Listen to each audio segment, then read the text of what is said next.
the things that has inspired this whole program is how do we bring faith-based institutions into development, into policy formulation? Yes. We are talking about a continent that has almost 99% of the population are either Christians or Muslims. Yes. But you and I know, as a development expert, that when it comes to policies, yes, when it comes to development, faith-based institutions are completely excluded.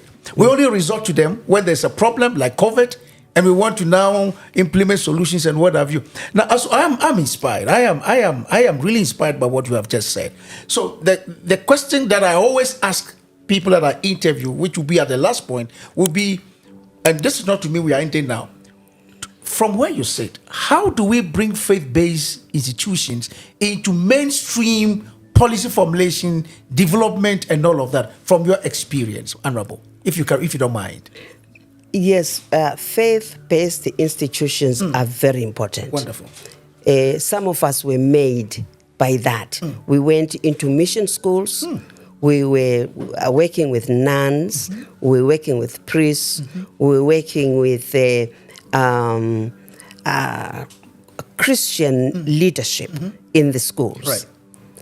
But then let us not run away from the fact that Africa has changed. Absolutely. We have got some churches which are worshipping the individual. Yes. So that the pastor becomes the centerpiece, not God. Absolutely. Yeah, I want us to make that distinction. And I agree with you 99.99%. Yes, and that worries us women. Because some of the men have taken God, used God to gain power for themselves. Absolutely. And then in the end, you discover, oh, excuse me, here I'm really not following God.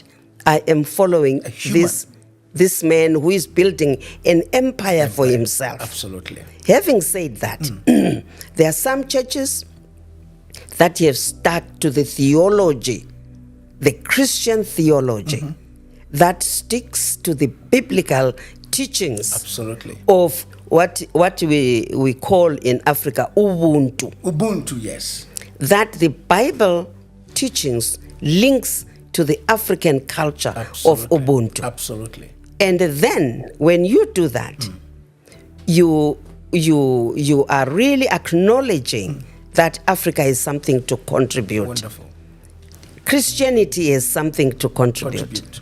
And when we come together, the true Christianity that derives its faith from the Bible, and the African who's rooted in Ubuntu, then we produce a good leader. Absolutely. Without the two coming together, we then have fake leaders that will not consult their people, that will not respect their people, that will not ground their programs on their own heritage. In Zimbabwe, we even have heritage-based education. Interesting. Because that is who we are. We start from who we are, and then we move from who we are to linking with other people. Therefore, Christian or faith-based leaders to work with politics is very important. Because they need to nurture us. Interesting. They need to help us to be human. Because sometimes politics can be about power and not about people. Sure.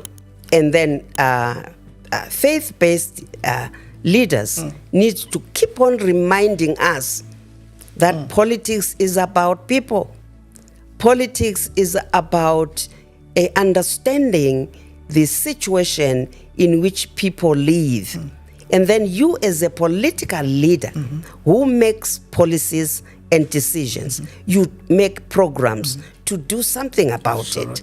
So that together we develop a balanced human being. Spiritually, intellectually, politically, and also all the others. All realities. If you like. Holistic human beings. Yes. You can't do that if you leave faith-based leaders out.